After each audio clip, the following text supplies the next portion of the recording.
በቅዳሴ ሰዓት ቅድስት ቤተ ክርስቲያናችን 5 ጊዜ ደውልን ትደውላለች። ምክንያቱስ ምንድን ነው? ይህን የማታውቁ ካላችሁ እስከ መጨረሻው ድረስ በመከታተል ለሌሎች ለማያውቁት እህት ወንድሞቻችንም ሸር በማድረግ አድርሱት። ደውል በቤተ ክርስቲያናችን ለመጀመሪያ ጊዜ ለመንፈሳዊ አገልግሎት የዋለው በኖህ ዘመን ነው። ደውል ከብር፣ ከነሐስ፣ ከብረትና ከመሳሰሉት ድምፅ ሰጭ ነገሮች ሊሰራ ይችላል። ደውል በቤተ ክርስቲያን ውስጥ ጎላ ያለ ሚና አለው። ደውል በሥርዓተ ቅዳሴ ጊዜ ወደ 5 ያህል ጊዜ ይደወላል። ምክንያቱም ይሄ ነው።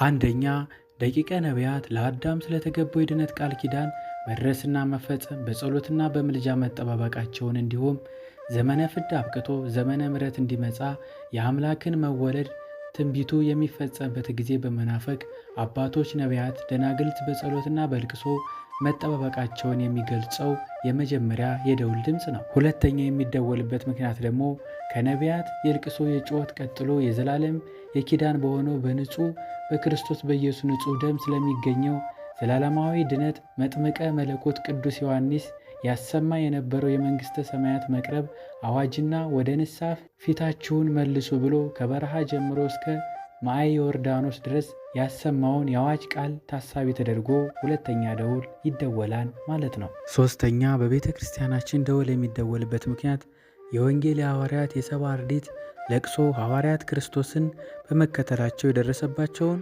ስደትና ጽኑ መከራ፣ እስራት፣ ግርፋት አለፍ ሲልም እንደ ጧፍ በሮም አደባባይ በስደት በደረሱበት ከተማ ሁሉ ማታ ማታ የመንገድ መብራት በመሆን በሰም እየተነከሩ ያለ ርኅራኄ ያነደዷቸውን እያሰበች ቅድስት ቤተ ክርስቲያን ደውሏን ትመታለች ማለት ነው።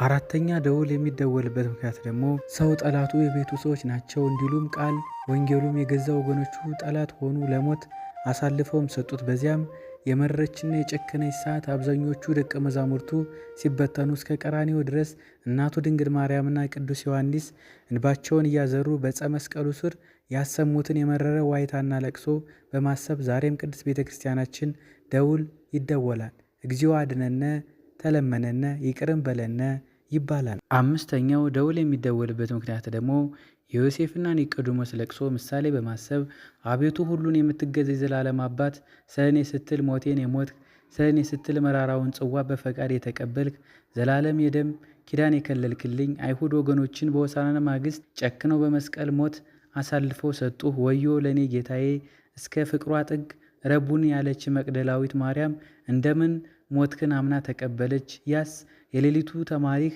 ኒቆዲሞስስ እንደምን ቻለው? ሐዘኑንስ እንደምን ተቋቋመው? የአርማትያኖስ ዮሴፍ የእግዚአብሔርን መንግሥት ሲጠባበቅ ሳለ ይህን ዱብዳ እያየ እንደምንስ አነባ? እንደምንስ ተጽናና? ኦ የማይሞተው ሞተ፣ ሞትን ድል ይነሳ ዘንድም ሞተ፣ በሦስተኛው ቀኑ ከሙታን በኩር ሆኖ ሊነሳ በፈቃዱ ሞተ የሚለውን ቃል ወንጌል ታሳቢ አድርጎ በሥርዓተ ቅዳሴ ወቅት ደውል ይደወላል። የቅዳሴ ሥነ ሥርዓቶችም ሁሉ በመጽሐፍ ቅዱሳዊ መሠረቶች የያዙ ቃለ ወንጌል ገላጮች ናቸውና የዘላለም አባት እግዚአብሔር በምሕረቱና በቸርነቱ አብዝቶ ይማረን ያስተምረን። ወስብሐት ለእግዚአብሔር ወለወላዲቱ ድንግል ወለመስቀሉ ክቡር። ይቆየን። አሜን።